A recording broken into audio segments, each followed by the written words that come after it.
ولې چې وطن موږ دالې پروت تا تاسو والې پروت تا او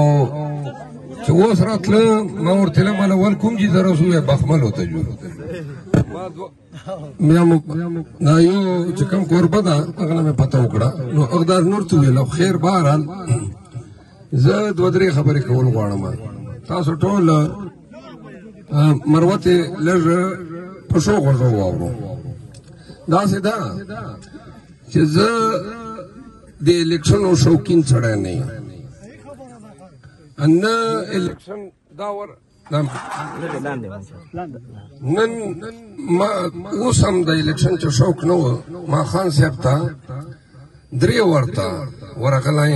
او ما خواست ورته کړی ده چې ما پرېږده چې زه د تا پارټۍ کمپین وکړم ولې چې دا درېږي بیا خو به خپل وطن چې شور یې خلکو نه به ووټ غواړي عمل دا ما وخت زه غواړم چې زه خپلې پارټۍ ته ورکړم ولې چې پاکستان چې د موږ پارټۍ نه بل څوک نر وځي اگر وځي هم خلکو چې خدای قبول کړه نو خلک چې ما ناموسي بیا خلک رجمه شي نو ما خبره دا کوله چې ما د الیکشنو شوق په عمر نه ده راغلی خواهش مې و چې ما ته خلک نمایندګي حق راکړي خو داسې نه و چې ورپسې مړېږم یا مې دا و چې مثال ټیکټو پسې چې کوم دله سپارښ یې کوله منډې کوم مخکې مې هم تر اوسه پورې ژوند چې زه چیرې الیکشن ته نه یم درېدلی دا اول وار ده چې زه الیکشن ته ودرېدلم زه نن هم د خان د حکم لاندې الیکشن ته ولاړ یم که ما خوښوه زه به قطعا نه ودرېدلی ما به بل چېرې مروت مخته کړی و چې هغه د پي ټي آی نیشنل اسمبلۍ هغه وکړي او د دې وجه دا ده چې دا قوم نمایندګي کول یا د قام مشري کول دا چې آسان کار نه ده چې کله ته ګڼې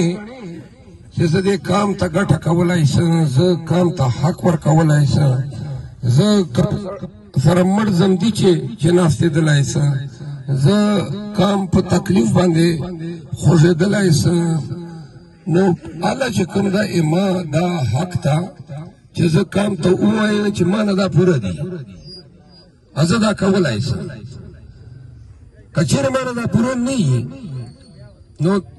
په دومره ټکو چې قوم ته خپل ځان وړاندې کول داسې دي لکه خپل سر چاړې ته ږدول دي ولې نه به دې خوب وي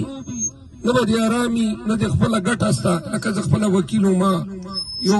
100 سال وسه چې زه خپل وکالت ته متلی یم ولې پي ټي آی کیسونه دي او موږ روزګار دغه ده کارخانېدار خو موږ یو نه نه داسې مطلب دا ده چې نه زه خو اسلام آباد ته هم د روزګار پسې تللی وم نو لہذا زه نن تاسو ته دا وایم چې زه اوس مې دې ته غاړه چېښله چې کله خان ووایي چې ته بیا کې د دغه مربتخانۍ بدقسمتي دا ده چې موږ چې هر سړی